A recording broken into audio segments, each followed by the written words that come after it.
Minasan konbanwa.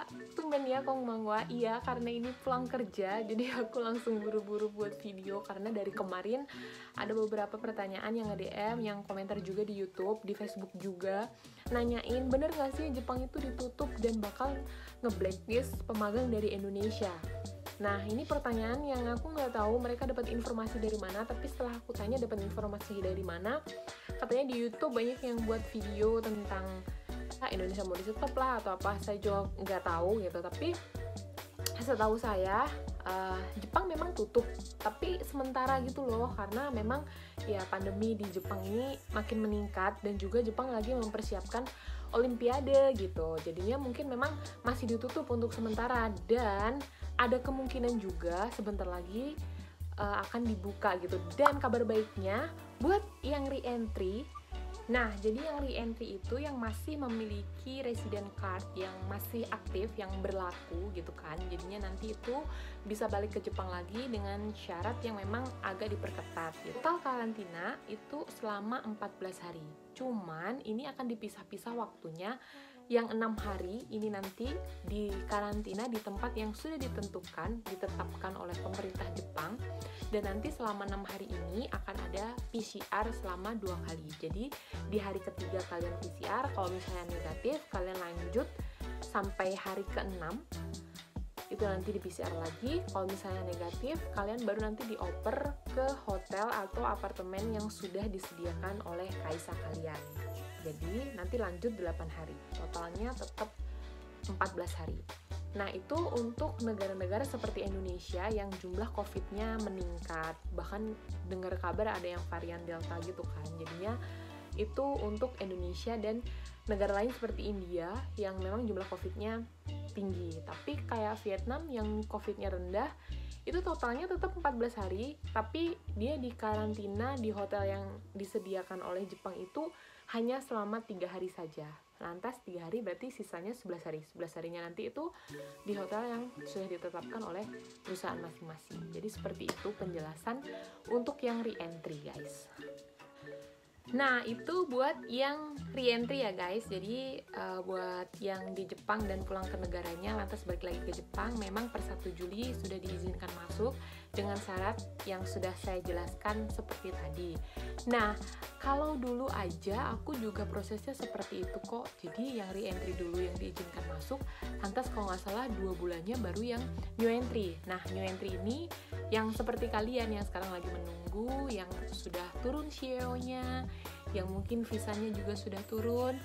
Jadi nanti mungkin sebentar lagi deh sepertinya, karena memang Jepang lagi fokus ke Olimpiade gitu. Jadi mungkin untuk menekan jumlah COVID supaya tidak melonjak, mungkin memang masih dilakukan penutupan sampai Olimpiade berakhir. Dan itu mungkin sih, itu feeling saya gitu. Itu ya bisa salah bisa benar, tapi memang kemungkinan itu kan ada ya, tetap ada kemungkinan akan menjadi baikkah atau kemungkinan menjadi buruk gitu. Tapi ya kita jangan patah semangat, kita tetap berdoa, tetap berusaha gitu kan, ibaratnya tetap kita minta sama Allah dan ya insya Allah lah cepet.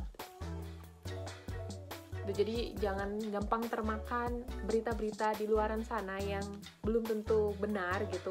Nah, nanti mungkin buat kalian yang kebingungan informasi valid itu bisa didapatkan dari mana, nanti aku kasih linknya di sini di kolom komentar, kalian bisa cek langsung. Di situ biasanya berita ter-up to date yang memang langsung dibuat dari pemerintah Jepang gitu. Jadi nanti kalian bisa klik dan bisa pantau setiap harinya perkembangannya seperti apa. Karena dulu aku juga melakukan hal yang sama. Jadi aku terus pantau perkembangan Jepang seperti apa dan sampai akhirnya saya bisa berangkat gitu. Nah, saya harap kalian yang masih belajar di Indonesia dan yang CEO-nya sudah turun, yang lagi menunggu gitu kapan, harap-harap cemas, kapan bisa berangkat, kita mari sama-sama berdoa, semoga cepat atau lambat setelah re-entry ini, yang new entry bisa segera menyusul masuk ke Jepang, amin.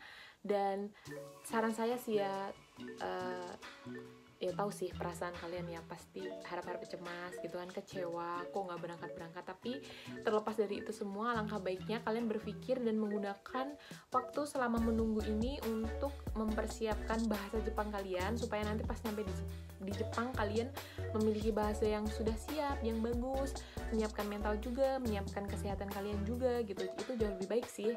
Jadi gunakan waktu menunggu ini untuk belajar sebanyak mungkin supaya nanti pas kalian di Jepang kalian benar-benar bisa enjoy, kalian siap untuk bekerja di sini. Tahu kan Jepang penuh dengan tekanan. Jadi itu sih, semoga video ini bisa mencerahkan kalian, bisa bermanfaat buat kalian yang tadi nge-DM dan mungkin buat yang lain-lainnya yang aduh kayaknya down banget dengar kabar katanya sampai mau di blacklist lah yang dari Indonesia atau apa.